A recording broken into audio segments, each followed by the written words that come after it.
আমাদের কনজারভেটিভ ফ্যামিলিতে মিডিয়াটাকে অনেক বেশি নেগেটিভভাবে দেখে। আমার মনে হয় যে প্রত্যেকটা মানুষ আমাদের জীবনে এক একটা করে স্কুল, সো সব জায়গা থেকেই শিক্ষা নেওয়া ট্রাই করি। আমার জায়গা কখনো কেউ অন্য কেউ নিতে পারবে না, হয়তো আমার থেকে বেটার পারবে, আমার থেকে কম পারবে।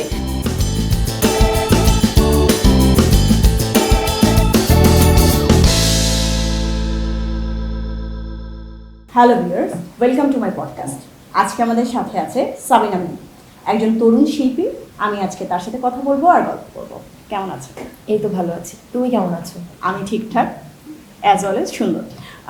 তোমার এখনকার ব্যস্ততা কি নিয়ে? এই তো কাজ করার চেষ্টা করছি, ভালো কাজ করার, বেছে বেছে কাজ করার চেষ্টা করছি, এভাবেই যাচ্ছে। তোমার জীবনের লক্ষ্য উদ্দেশ্য কি? শর্টকাটে ভাইরাল হওয়া নাকি কষ্ট করে একটু একটু করে উপরে ওঠা? ডেফিনেটলি কষ্ট করে উপরে ওঠা, বিকজ অফ কষ্ট করে যখন একটা জায়গায় যাব তখন বেশি দিন মানুষ মনে রাখবে, আর যখন সহজে উঠে যাব তখন সেটা নেগেটিভ ওয়েতে যেতে হবে। সো সেটার থেকে কাজ করে, কষ্ট করে, কাজের মাধ্যমে সবার মনে জায়গা করে নেওয়াটাই বেশি ভালো। আচ্ছা, সুন্দর চিন্তা। তো এই জন্য তোমার অ্যাক্টার্স প্রিপারেশন কি নিয়েছো, বা তোমার প্রশিক্ষণ কি ছিল, বা তোমার শুরুটা কীভাবে, সেই গল্পটা যদি আজকে শুনি। আমার শুরুটা খুবই সাডেনভাবে হয়েছে। আমার কোনো প্ল্যানিং ছিল না যে আমি আসলে মিডিয়াতে কাজ করব, বাট সুযোগ হয়েছে, করা শুরু করেছি কাজ, একটা দুইটা করতে করতে আজকে এখানে। এখনও আমি শিখছি, আমার অনেক শেখা বাকি, আমার অনেক ভুল হয়, আমি নিজের অনেক ভুল দেখতে পাই, আর সেটাকেই সংশোধন করার চেষ্টা করছি। আমাদের সিনিয়র যারা আছে তাদেরকে দেখে, তাদের অ্যাক্টিং দেখে, তাদের সব কিছু দেখে শেখার চেষ্টা করছি। এই জন্য কী কী প্রিপারেশন নিয়েছো, মানে কোনো প্রশিক্ষণ বা স্কুলিং অথবা থিয়েটার গ্রুপের সাথে অ্যাটাচ হওয়া? তেমন কোনো স্কুলিং আর প্রিপারেশন এখন নেই। আমি আসলে দেখে যতটুকু চেষ্টা করছি ঠিকঠাক করার, বা নিজের যে প্রবলেমগুলো আছে সেগুলো দেখার, যে আমার আসলে কোথায় প্রবলেম হচ্ছে। আমার কোনো একটা কাজ রিলিজ হলে আমি সর্বপ্রথম নিজের কাজ দেখি, অ্যাজ অ্যান অডিয়েন্স আমার কী কী ভুল আছে, আমার কী কী ঠিক করতে হবে, আমার কোথায় কোথায় সমস্যা আছে, অ্যাক্টিংয়ের কোন জায়গাতে প্রবলেম আছে, ড্রেসিং সেন্সের কোন জায়গাতে প্রবলেম আছে, এগুলো দেখা ট্রাই করি। আচ্ছা, তার মানে তুমি কোনো মানে প্রশিক্ষণ বা থিয়েটার বেসড বা হচ্ছে কোনো অ্যাক্টিং কোর্স এগুলোর সাথে কখনোই ইনভলভ হওনি? তোমার কি ছোটবেলা থেকে ইচ্ছে, মানে এই কবিতা লেখা বা গান শোনা বা এরকম কোনো পারিবারিক সাংস্কৃতিক চর্চা এরকম কিছু ছিল, না। অথবা প্রতিবন্ধকতা ছিল? কেমন ছিল ছোটবেলা? আচ্ছা, আমার ছোটবেলা থেকে একটা ইচ্ছা ছিল সেলফ ডিপেন্ডেন্ট হব, মানে নিজের একটা আইডেন্টিটি হবে, সেটা যেভাবেই হোক, সেটা জব ক্ষেত্রে হতে পারে, নিজের এখন যেটা করছি অ্যাক্টিং করে ফেসটাকে লাইক কাজে লাগাচ্ছি, বা আমার ফেসটাই এখন আমার আসল পরিচয় হবে ইন ফিউচারে। সো এইটা কখনো ভাবিনি, বাট ভেবেছিলাম কিছু একটা করব, সেটা আসলে যেভাবেই হোক নিজের সেলফ ডিপেন্ডেন্ট হব। সো ওইভাবেই কাজ করা। কখনো ভাবিনি অ্যাক্টিং করব, অ্যাক্টিংটা আসলে খুব সাডেন আসা। শুরুর দিকে অনেক বেশি প্রতিবন্ধকতা ছিল ফ্যামিলির জায়গা থেকে, লাইক বাবা মা কেউ রাজি ছিল না, বিকজ অফ আমাদের কনজারভেটিভ ফ্যামিলিতে মিডিয়াটাকে অনেক বেশি নেগেটিভভাবে দেখে। এই জন্য আর কি ফ্যামিলি থেকে একটু প্রবলেম ছিল, বাট স্টিল এখন আর কোনো প্রবলেম নেই, বিকজ অফ তারা যখন কাজ দেখছে তারা নিজেরা অনেক বেশি অ্যাপ্রিসিয়েট করছে। মানুষ যখন তাদেরকে বলছে তোমার আর আপনার মেয়ের কাজ দেখলাম, তখন গিয়ে তারা অনেক বেশি হ্যাপি, ইভেন আমাকে বলে যে না ভালো করছিস, ইভেন এখন গর্বের একটা জায়গা তৈরি হয়েছে। সো প্রথমে যে প্রবলেমগুলো ছিল এখন সেটা অনেকটাই কমে এসেছে। আচ্ছা, তো তোমার ফ্যামিলি থেকে এই যে ফ্যামিলির সাথে একটা যুদ্ধ বা ওভারকাম করা, তখনকার জার্নিটা কেমন ছিল, বা তুমি কি কি করেছো যেটা থেকে তোমার মনে হয়েছে যে আচ্ছা আমি এটার ফ্যামিলিকে, কাজ থেকে তো অবভিয়াসলি কনভিন্স হয়েছে, সাথে তোমার কি মনে হয়েছে যে তোমার ঘরে ফেরার যে তাগিদ, বা হচ্ছে আর কোন কোন জিনিসগুলো ফ্যামিলিকে কনভিন্স করেছে, বা তোমার কি মনে হয় যে অন্যান্য ফ্যামিলি যারা হচ্ছে কনজারভেটিভ বা এই সংস্কৃতি চর্চাটার মধ্যে নেই তারা, বা এটাকে ডিসকারেজ করে, সেই ক্ষেত্রে তোমার মতো যখন আরেকজন চেষ্টা করবে তার ক্ষেত্রে তোমার কি বলা থাকবে, তুমি তোমার লাইফের অভিজ্ঞতাটা কীভাবে শেয়ার করবে আচ্ছা, এই ক্ষেত্রে? আমি যদি বলি, শুরুতে যখন আমাকে কাজ নিয়ে অনেক ধরনের কথা বলা হতো বাসা থেকে, যে কেন করছো, এত সময় কেন লাগছে, বা আসলেই কীভাবে হচ্ছে, is it positive or negative. So এইগুলা যখন আমি শুনেছি তখন আমি আসলে ফিল করেছি যে এটা তাদের সাথে পরিচয় করাতে হবে জায়গাটাকে। সো সেইটার জন্য আমি যখন ছুটে যেতাম, আমি তাদেরকে ফ্যামিলির যে কোনো একজনকে সাথে নিয়ে যেতাম, সেটা ভাই হোক বা মা হোক। দেন ওরা যখন একদম লাইভ জিনিসটা দেখে, বা আমাকে স্ক্রিনে কাজ করতে দেখে, ক্যামেরার পেছন থেকে তারা দেখে, তখন গিয়ে তারা মানে রিয়েলিটিটা ফেস করে যে না ঠিক আছে, এভাবে আসলে কাজ হয়। কাজটা টোটালি হচ্ছে নিজের কাছে, আমি কিভাবে কোথায় নিজেকে ইনভেস্ট করব, আমি কোথায় নিজেকে দেখতে চাই, আমি কোথায় নিজেকে দাঁড় করাতে চাই। যখন এইটা আমি তাদেরকে আশ্বাস দিতে পেরেছি এবং তারা বিলিভ করেছে যে আমি আসলে নেগেটিভভাবে বা এই জায়গাটা আসলেই নেগেটিভ না, এটা পার্সন টু পার্সন ভ্যারি করে অর চেঞ্জ হয়ে যায়, সো ওই জায়গা থেকে তখন কি আর কোনো প্রবলেম হয়নি আমার। লাইক আমার যখন যাদের সাথে প্রথম কাজের এক্সপিরিয়েন্স হয়, আমি জাস্ট দূর থেকে আমার সিন না থাকলে দেখি তারা কিভাবে কাজ করছে, তারা কিভাবে কথা বলছে, তারা সেটে বাকিদের সাথে কিভাবে কথা বলছে, একটা প্রোডাকশন ম্যানেজারের সাথে বড় বড় আর্টিস্টরা কীরকম বিহেভ করা উচিত, বা একটা প্রোডাকশন ম্যানেজার আসলে কতটুকু সম্মান পাওয়ার তার জায়গা আছে বা তাকে কতটুকু করা উচিত। আমরা তো অনেক বেশি নেগলেক্ট করি এই ব্যাপারগুলোকে। সো এই ব্যাপারগুলোকে আসলে হাসিমুখে কীভাবে হ্যান্ডেল করা উচিত, এগুলো আমি শিখি, আমি দেখি। সো আমার এই জায়গা থেকে মনে হয় যে আমার অনেক শেখা বাকি। আমাকে যখন বড় কোনো আর্টিস্ট বা ডিরেক্টর বলেন, যখনই আমাকে গাইড করে, আমি মন দিয়ে তাদের কথা শুনি। আমার মনে হয় যে তাদের থেকেও আমি কিছু শিখতে পারবো।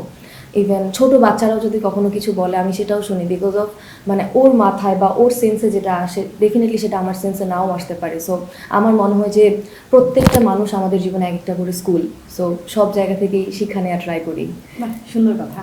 ধরো আমাদের যেটা হয় যে হুট করে একটা স্ক্রিপ্ট চলে আসে বা অ্যাপ্রোচ আসে, তো তোমার কাছে যখন কোনো স্ক্রিপ্ট আসে তখন কি তুমি ফুল স্ক্রিপ্টটা পাও, নাকি কালকে চলে এসো, কালকে আমাদের শুটিং, এরকম একটা সিচুয়েশনের মধ্যে থেকে, বা এই ধরনের সিচুয়েশন হলে তুমি কীভাবে হ্যান্ডেল করো? আচ্ছা, যখন কাজ শুরু করেছিলাম, ডেফিনেটলি আমি এখনও অত বেশি পরিচিত মুখ না, বাট তখন তো শুরুর দিকে আরও বেশি অপরিচিত ছিলাম। হঠাৎ করে কল আসতো, কাজের কল, বলা হতো স্ক্রিপ্ট এটা, আমি স্ক্রিপ্ট চাইতাম, ভাই আমার জন্য উপকার হয় স্ক্রিপ্টটা দিলে। দেন স্ক্রিপ্ট দেখার পরে আমার যখন আমি নিজেকে ভিজুয়ালি চিন্তা করতাম যে এই ক্যারেক্টারটাতে আসলে আমাকে কেমন লাগবে বা আমার কী টাইপের কস্টিউম ক্যারি করা উচিত। সো সেই জায়গা থেকে যখন মনে হতো যে না, এটা আমার সাধ্যের বাইরে, এটা আমি পারবো না, তখন আমি সেটা না করে দেই। বা অনেক বেশি যখন চেষ্টা করি যে ঠিক আছে আমি একটা রিস্ক নেব, কারণ আমি তো জানি না আমি আসলে কোন ক্যারেক্টারে বা কোন লুকে বেশি পারফেক্ট, এটা কেউই বলতে পারবে না।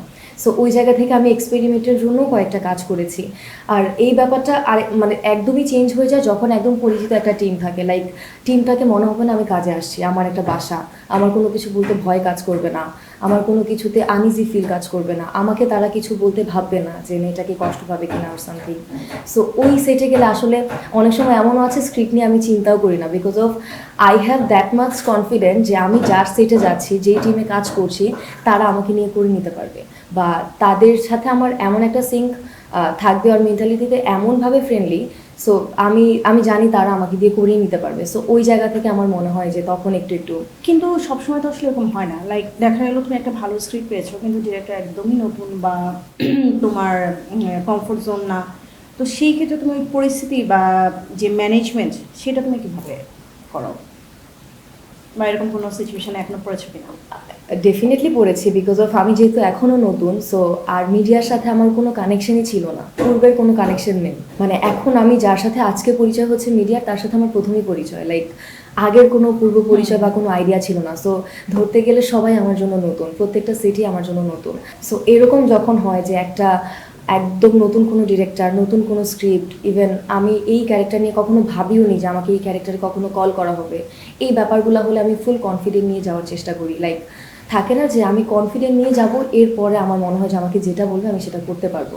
আচ্ছা, তার মানে তোমার যেটা বললে যে আমি যেটা তোমার কথা বুঝলাম, অ্যাজ অ্যান অ্যাক্টর তোমার মাধ্যমে রিসিভিং পাওয়ারটা আছে, তুমি ডিরেক্টরের ডিরেকশন বা হচ্ছে আদার্স যে আর্টিস্ট তাদের কাছ থেকে তোমার মধ্যে একটা অ্যাডাপ্ট করার একটা, তুমি তোমার নিজস্ব একটা টেকনিক তৈরি করেছো যে অ্যাডাপ্টেশন, তুমি অ্যাডাপ্ট করতে চেষ্টা করো। জি। স্কুলিং বা এই যে প্রথাটা, সেখান থেকে বের হয়ে এসে তোমার যে থিওরি সেটা হচ্ছে অ্যাডাপ্টেশন, রাইট?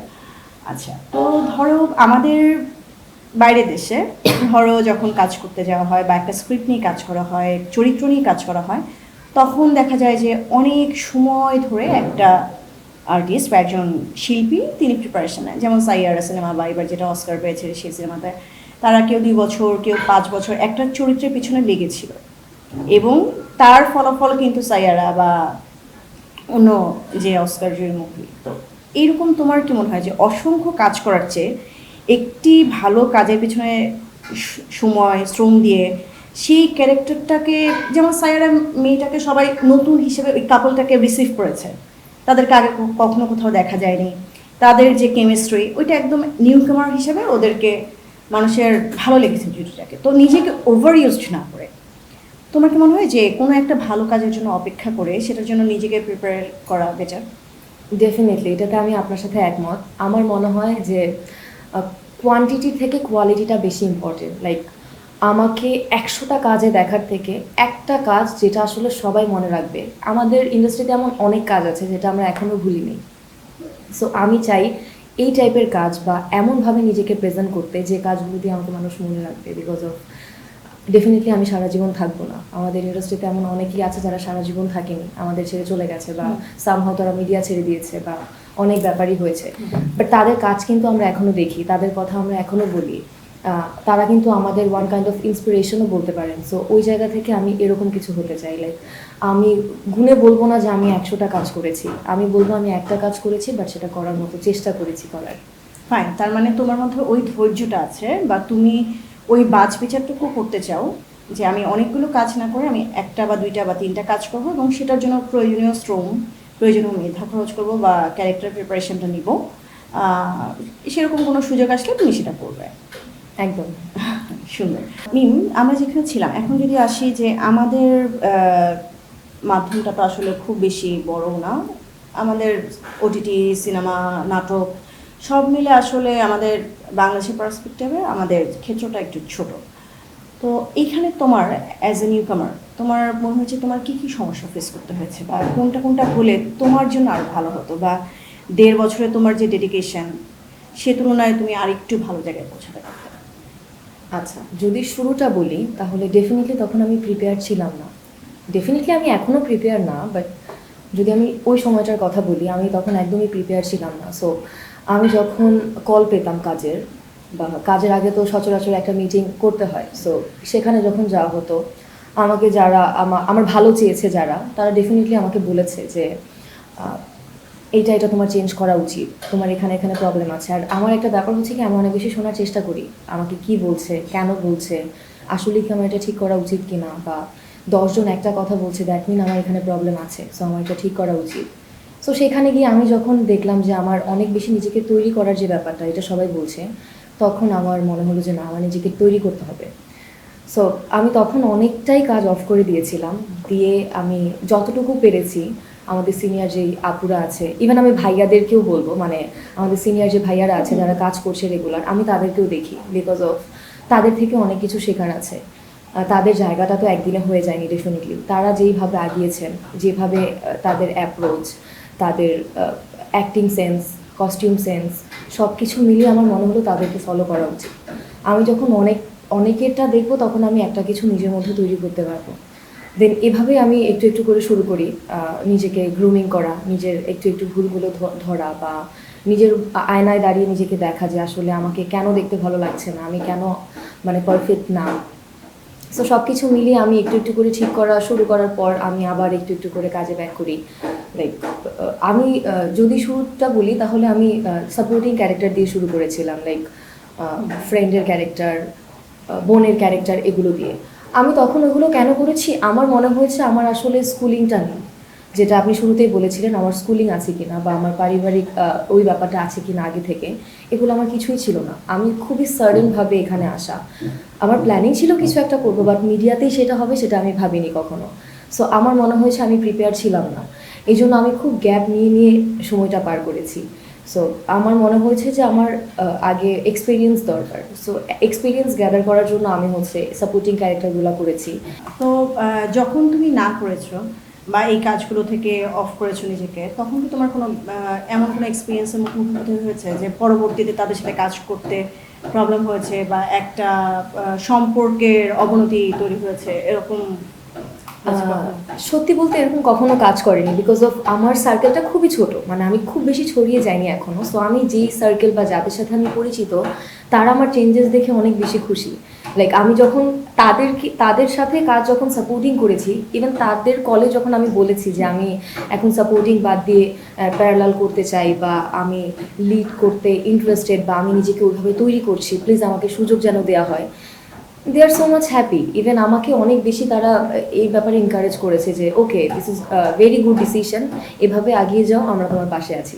সো ওই জায়গা থেকে আমার কখনো এরকম ফিল হয় কিন্তু সবসময় তো কমফোর্ট জোন আসলে থাকবে না। আমি দেখো, তোমার গণ্ডিটা যত বড় হবে তোমার কাজ করার সুযোগ তত বাড়বে, তোমার স্পেয়ার তত বড় হবে। তো এইখানটাতে কি তোমার চ্যালেঞ্জ মনে হয় যে তুমি তোমার গণ্ডি থেকে বের হতে চাচ্ছ না বা পারছো না, বা কোন টেনশনটা তোমাকে গণ্ডির ভিতরে আটকে রাখে যে হচ্ছে না আমি কমফোর্ট জোন থেকে যখন একটা মানুষ তার কমফোর্ট জোন থেকে বের হয়ে আসে তখন কিন্তু তার সামনে অবারিত দ্বার ওপেন হয়ে যায় বা তার সামনে আরও নতুন নতুন সম্ভাবনার ক্ষেত্র তৈরি হয়। তো এই কমফোর্ট জোন থেকে বের হয়ে আসা বা এই কমফোর্ট জোনে থাকা, এই দুটোর মধ্যে তুমি কোনটাকে প্রিফার? রাইট নাও আমি এখনো কমফোর্ট জোনেই আছি। ইভেন আমি যখন ফিউচারে যেই জায়গাটাতে যাব বা যাওয়ার চেষ্টা করছি সেটা যদি আমার হয়ে যায়, সেটা তো আমার জন্য ডিসকমফোর্ট হবে না, বিকজ অফ আমি এমনভাবে জিনিসটাকে ম্যানেজ করার চেষ্টা করেছি যেটাতে আসলে তারা আমার থেকে বেশি হ্যাপি, আমার জায়গাটা তারা আমার থেকে আরও ভালো জায়গা দেখতে চায়।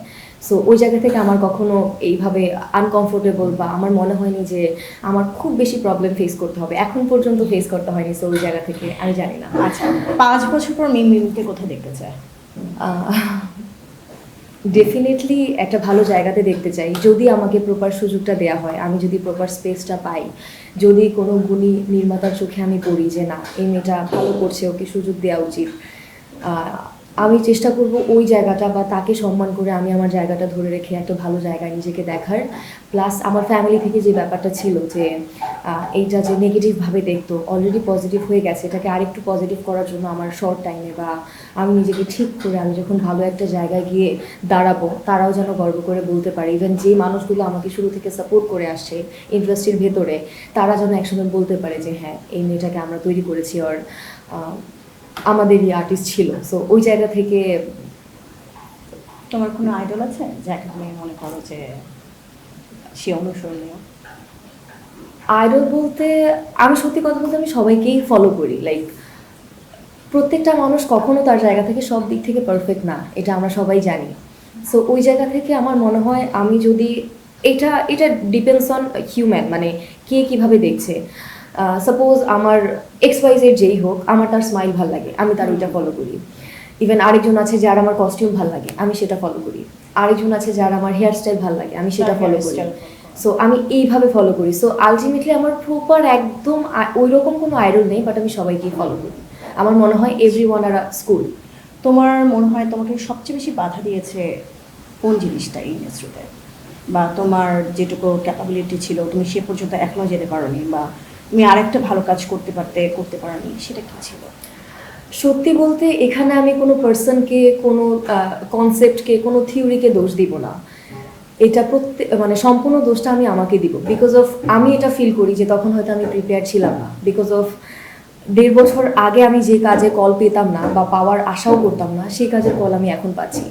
সো আই ফিল যে যোগ্যতা কখনো কেউ ছিনিয়ে নিতে পারে না, আমার জায়গা কখনো অন্য কেউ নিতে পারবে না। হয়তো আমার থেকে বেটার পারবে, আমার থেকে কম পারবে, আমি যাদেরকে ফলো করছি আমি তাদের জায়গা কখনো নিতে পারবো না, তাদের মতো হতে পারবো বা তাদের মতো হওয়ার চেষ্টা করবো। মতো জিনিসটা হচ্ছে আমি চেষ্টা করা, আর তার সে হয়ে যাচ্ছি না আমি। সো ওই জায়গা থেকে আমার মনে হয় আমার দুর্বলতা বা আমাকে যেটা সবচেয়ে বেশি বাধা দিয়েছে সেটা হচ্ছে আমার নিজেরই অ্যাক্টিং স্কিল বা নিজের গ্রুমিং বা নিজের শিক্ষাটা। আমাকে কোনো পার্সন বা অনেকে বলে না যে মিডিয়াতে অনেক ধরনের রুলস থাকে, অনেক ধরনের রেস্ট্রিকশন থাকে, অনেক ধরনের লাইক ওয়ে থাকে, এই ব্যাপারগুলোতে আমি সচরাচরই একমত ছিলাম না। বিকজ অফ আমি মনে করি যোগ্যতা অনেক বেশি ইম্পর্টেন্ট। আমার যদি যোগ্যতা থাকে, আমার যদি সেই ভ্যালুটা থাকে, 10 জনকে কল করার পরে লাস্টে এসে আমাকে কল করবে, বিকজ অফ তারা মনে করবে ওইটার জন্য আমিই পারফেক্ট। সেখানে আসলে কোনো কিছু বাইন্ডিংস বা বাধা হতে পারে না। আমার কাছে এটা ছাড়া আর কোনো কিছু বাধা মনে হয়নি, এই জন্য আমি নিজেকেই গ্রুমিং করছি। আমার নিজের অ্যাক্টিংটাই আমার কাছে দুর্বল মনে হয়েছে, সেটাকেই সময় দিচ্ছি, সেটাই ঠিক করার চেষ্টা করছি। তুমি তো শিল্পী হয়ে উঠছো, তো এই শিল্পী হয়ে ওঠার মধ্যে তুমি এই আমাদের যে নিজস্ব সংস্কৃতি, এইটাকে তুমি কীভাবে ধারণ করো? অবশ্যই নিজের সংস্কৃতি ভুলে গিয়ে কোনো কিছু করলে চলবে না, এটা আমি হার্ডলি বিলিভ করি। আর আমরা যেহেতু বাঙালি, আমরা যেহেতু অডিয়েন্সের জন্য কাজ করি, সো আমাদের বাঙালি অডিয়েন্সগুলো বা যদি দেশের বাইরেও দেখে, দেশের বাইরের মানুষ যারা আছে তারা কিন্তু আমাদের দেশের কালচারটা অনেক বেশি ফলো করে বা পছন্দ করে। সো ওই জায়গা থেকে আমার মনে হয় যে আমি আমাদের কালচারটা ধরে রেখে বা আমাদের জায়গাটা বা আমাদের যেই বাইন্ডিংসগুলো, আমাদের কালচারে তো কিছু বাইন্ডিংস আছে, সো ওই ব্যাপারগুলো ধরে রেখে যতটুকু পারবো চেষ্টা করে যাবো। এরপর যদি ক্যারেক্টার অনেক কিছু ডিমান্ড করে, সেটা আসলে আসলে ডিপেন্ডস অন স্টোরি, বা আমার যদি মনে হয় নিজেকে ভাঙতে হবে, নিজেকে ডিফারেন্ট জায়গাতে প্রেজেন্ট করতে হবে আমার নিজেকে দেখার জন্য, সেক্ষেত্রে আমি অবশ্যই করার চেষ্টা করব। অর্থাৎ শিল্পী হিসেবে আমাদের মিম সে যে কোনো চ্যালেঞ্জ নিতে প্রস্তুত, জি। Right? Thank you so much for watching us, thank you for coming in my show. দেখা হবে নেক্সট কোনো